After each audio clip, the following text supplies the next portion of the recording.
Estuvimos entonces en el anterior audio viendo un poco el tema este tan actual, tan remanido, el del coronavirus, todo lo que está provocando, todo además inédito, pero todo esto que ahora explota viene de lejos, porque lo vimos en relación a la iglesia, a eso me refiero. Cuando los tiempos se pusieron más revueltos, uno de los signos dentro de la iglesia fue la desobediencia a los papas. Las disidencias manifiestas al magisterio de la Iglesia. Por ejemplo, en materia de comunión eucarística, se fue imponiendo la comunión en la mano contra la voluntad del Papa, de Pablo VI, y contra la voluntad de los papas que le siguieron. Y también inicialmente contra la voluntad de la mayoría de los obispos que habían sido consultados por Pablo VI. En 1975, el Papa Pablo VI lanza un grito que podríamos pensar de desesperación cuando dijo, basta con la desobediencia calificada de libertad. Lo dijo el 18 de julio de 75. Ya era la postrimería de él muere en el 78, de su pontificado. Basta con la desobediencia calificada de libertad, es decir, bajo la excusa de la libertad, la desobediencia. Y la desobediencia al magisterio del Papa. Porque este además es el Papa del Concilio y sufrió mucho al final de su pontificado.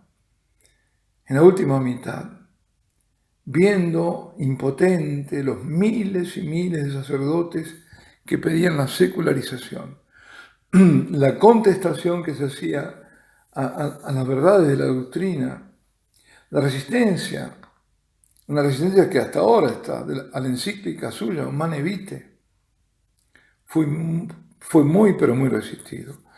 Y para colmo, fue débil porque no quiso tomar medidas drásticas disciplinarias. Lo que voy ahora a leer son palabras suyas y son muy pero muy elocuentes. Dijo, por ejemplo, es el Papa del Concilio, repito, la Iglesia se encuentra en una hora inquieta de autocrítica, o mejor dicho, de autodemolición. Es algo que nadie se habría esperado después del concilio. Dice, la Iglesia está prácticamente golpeándose a sí misma. Lo dijo esto en Seminario Lombardo, al Seminario Lombardo en Roma, en el 68, el 7 de diciembre del 68. También aquella famosa frase que parece que por alguna rendija se ha introducido el humo de Satanás en el templo de Dios. Se ven en el mundo signos oscuros, dijo, pero también en la Iglesia reina este tipo de incertidumbre. Se creyó que después del concilio vendría una jornada de sol para la historia de la Iglesia. Ha llegado, sin embargo, una jornada de nubes, de tempestad, de oscuridad. Lo dijo en el 72, el 30 de abril del 72. Dijo en el 73, la apertura del mundo fue una verdadera invasión del pensamiento mundano en la Iglesia. Tal vez hemos sido demasiado débiles e imprudentes. Es toda una confesión, Es toda una confesión. Haberse dado cuenta que ese dialogar y abrirse al mundo, al final lo que hizo es que el pensamiento mundano entró en la Iglesia.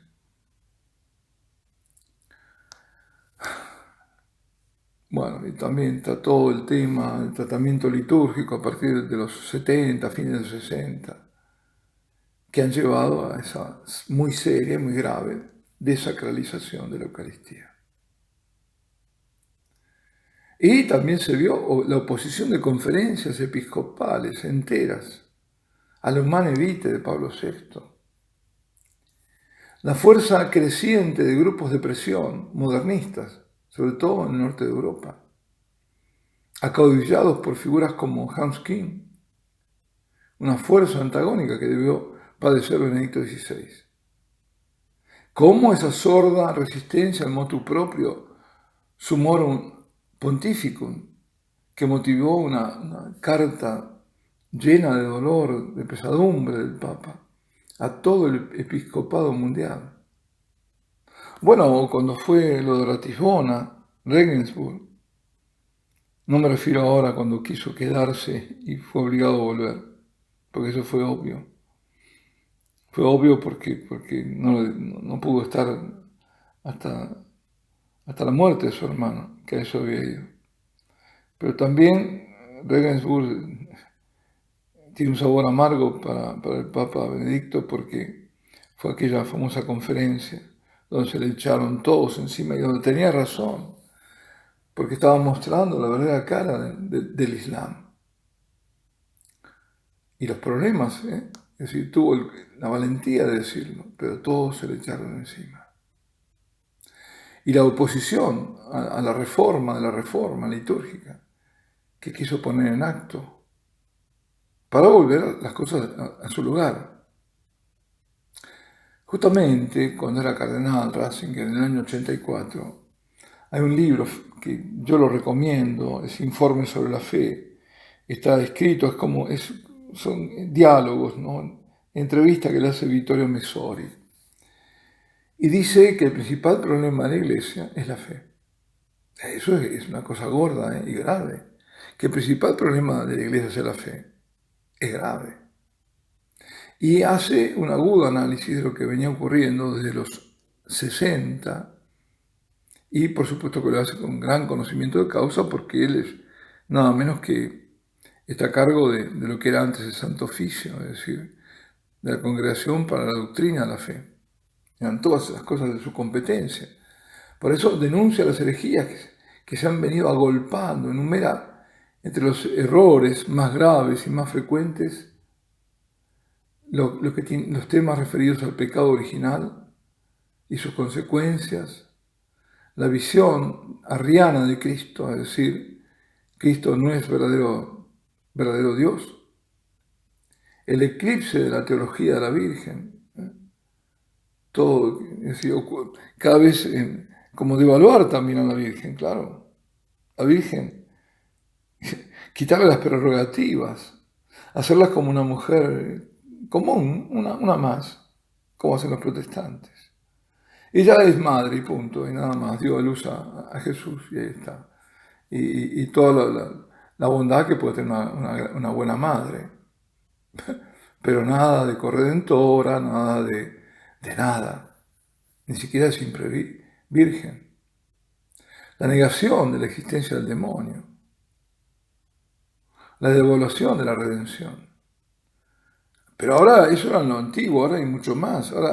Ahora están directamente contra la divinidad de Jesucristo, contra la condición de sacrificio y expiatoria de su muerte y también de la Eucaristía, sobre la veracidad histórica de los milagros y de su resurrección. Ya lo hemos comentado todo esto.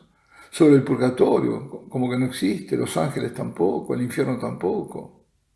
La presencia eucarística. Pero es que no lo vemos acaso en los hechos, aunque no los digan, con el trato que se da a la Eucaristía. Tampoco la necesidad de la gracia, o de la iglesia, o de los sacramentos. La vida religiosa, la vida contemplativa, todo se niega.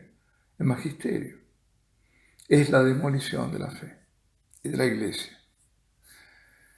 Y estos son algunos de los así nombrados nada más, de los hitos, digamos, salientes, que van a desencadenar o desencadenarse los hechos también a partir de la renuncia forzada de Benedicto. Por motivos gravísimos, está dicho, que nunca fueron aclarados cuáles eran. Ahora, esta corriente modernista, así como yo decía, bueno, está Helmski en el norte. Hay otra figura muy, pero muy importante, que es la del cardenal Carlo Maria Martini, que había sido en su momento nombrado arzobispo de Milán por Juan Pablo II, biblista, intelectual, jesuita. Y el cardenal Martini lo dice él mismo, ¿no? Es decir, no, que lo que ahora está imperando viene de él. Era, por ejemplo, contrario a los principios no negociables del Papa Benedicto.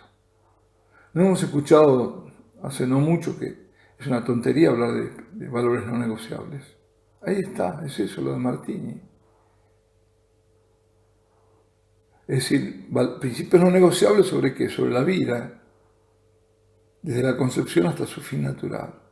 Fíjense lo que él dijo.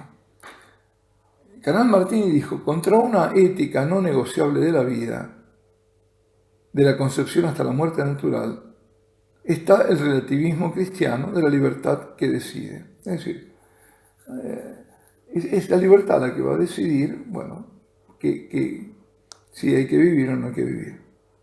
Porque antes que había dicho, como yo creo en la vida eterna, sobre la de esta tierra temporal, puedo transigir. Es decir, el hecho de que creo en la vida eterna, ya eso me da la licencia de poder variar, dice, según los tiempos, la historia, las culturas, y al fin, el nacer y el morir son misterios sobre los que cada uno puede y debe juzgar según su propia sensibilidad. Estaba dicho en buenas palabras, ¿eh? Es decir, si mi sensibilidad es de que la vida de un pariente o la propia no es inútil alargarla, y bueno, lo terminamos aquí, ¿no? Eutanasia. Para él la Iglesia pide mucho al hombre, por eso se debía adecuar a los tiempos y a las culturas. Es decir, nada de verdades absolutas, ¿no? Era como, no pongamos cargas a la gente, sino adecuemos la fe a este mundo. Y ellos van a estar con nosotros y se sentirán más libres. Y en ese orden de cosas, claro, Amor y Leticia está en consonancia con el pensamiento de Martini. ¿Cómo lo están los otros temas de la sinodalidad? Era un gran defensor de la sinodalidad. El colegiado, el fin del celibato, el acceso a las órdenes sagradas por parte de las mujeres. Bueno, en definitiva, el neomodernismo. Claro, un hombre de mucho prestigio, con muchos seguidores, una figura de gran ascendencia, de muchísima autoridad en las corrientes modernistas, ¿no? Y seguido por numerosos obispos y sacerdotes. Lo llamaban el antipapa o el papa negro, por ser jesuita y porque se oponía a los papas, sobre todo a Juan Pablo II, justamente que lo había nombrado arzobispo de Milán y a Benedicto XVI. El padre Giovanni Cavalcoli, o Cavalcoli, probablemente sea Cavalcoli, en un artículo, cuando muere Carlos Martini, escribe: en una reciente entrevista del Corriere della Sera, cuando al cardenal se le pidió un juicio sobre la situación actual de la Iglesia, afirmó que la Iglesia se quedó 200 años atrás. Y dice Cavalcoli, lo primero que viene, dice, a la mente acerca de una declaración de ese tipo es, ¿atrás con respecto a qué? Es espontáneo y lógico responder atrás con respecto a la modernidad, como si en su camino a la historia la Iglesia no fuese luz y guía del mundo. Casi que debiese ser el mundo con su progreso el ser luz y guía de la Iglesia, según lo que está diciendo Martini. Y el mismo periodista, comentando a la BBC sobre esa frase, dijo que se había asombrado de escuchar esas palabras de un cardenal de la Santa Iglesia Romana, quien con ello habría tomado como modelo al iluminismo, notoriamente afirmado en Inglaterra en el siglo XVIII, es decir, justo esos 2 siglos atrás. Por otra parte, sabemos, como nos recuerda tantas veces el Papa Benedicto, cuánto está la modernidad impregnada de iluminismo. Ahora bien, es muy conocido que esa corriente filosófica no priva de algunos valores que se encuentran en la masonería, fundada en Londres en 1717. Es decir, tiene una orientación masónica, racionalista, antropocéntrica, el hombre al centro, en lugar de Dios. Ahí está todo, ahí está todo. Un cardenal de la Iglesia. Y considera como superstición, fanatismo, los misterios, la sobrenaturalidad de la Iglesia, que es justamente el objeto de la fe católica. El clima en el que se vive la caridad cristiana. Así que, claro, el problema no es que se quedó atrás con respecto a la modernidad. El problema es el de realizar esa modernidad muy distinta del modernismo. Y lo que decía Cavalcoli, que nos está propuesta por una recta interpretación del Concilio Vaticano II. No lo voy a hacer pesado esto, sino simplemente que lo que está diciendo es que eso se logra si realmente se interpreta correctamente en la línea de que siempre siguió la Iglesia, de continuidad, no de ruptura, el Concilio Vaticano II. Entonces ahí sí, esa es la modernidad, eso es lo que la Iglesia puede aportar, pero no la Iglesia mimetizarse del mundo y tomar las ideas del mundo, incluso ideas que son masónicas. Bueno, no voy a comentar mucho más porque creo que es suficiente. Alabado sea Jesucristo.